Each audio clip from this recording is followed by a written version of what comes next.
Igama lami ngu-Ayongezwa Ifani nguMasethi, ndihlala kwilali yaseBuffalo Neck, ndizalelwe eGoli.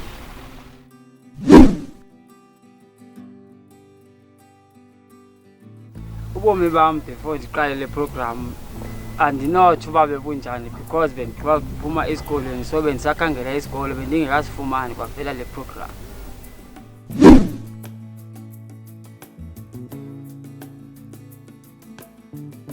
Into endiye ndazibona uba ziyatshintsha ebomini bam since ndiqale le program, ndiye ndabona fumanisa into yokubana since bendingumntu osuka esikolweni ndihlala neentanga zam, ndiye ndafumanisa into yobana apha ebomini indlela yokuphila nabantu uma usekwiprogram, uma usebenza nabantu, ndafumana nestipend, ndafumanisa into yobana kuba njani na xa uba nebhalansi inyanga nenyanga, ufumanisa into yobana ube nokwazi uba ungaphuma kanjani.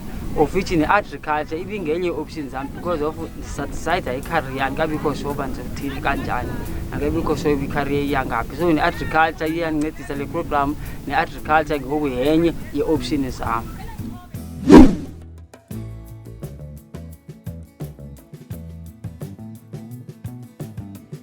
Ndifundile into yokubana communicate nabantu, ukwazi ukusebenza nabantu, of which i-agriculture ndiyifunde a lot apha. Ndifundile into yokubana kusimple ukuba nemali uma ungakwazi ukusebenzisa umhlaba onawo noba ungakanani na. Uma ungaba nesineke ube busy ngomhlaba, ungakwazi uba ubana yonke into yakho ibe right ebomini.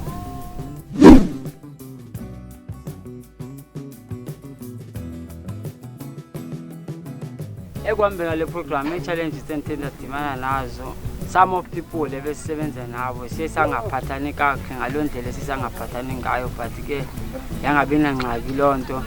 Then ke ngoku ii-challenges ebesidibana nazo as i-program as a whole, amanzi isikakhulu, because ziye zafika into zokusebenza, kwakuyi-challenges nento zokusebenza, but zaye zafika ii-tools zisa-right kwii-tools.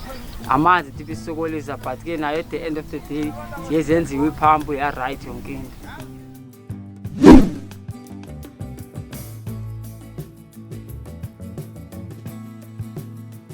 I-toolkits zisenento enomdla ebomini bam, zisabalulekile because andikazisebenzisi, ndazithatha ndazisa ekhaya, andihlali ekhaya. So kungona ngoku ndizoba busy ngee-toolkits kule 2 months endizoyihlala ekhaya ever since ngoku. So kwazi uba okay ndizoba nexesha lonke, kungona ndizozisebenzisa mna full time, andikazisebenzisi as much because andihlali nazo endlini.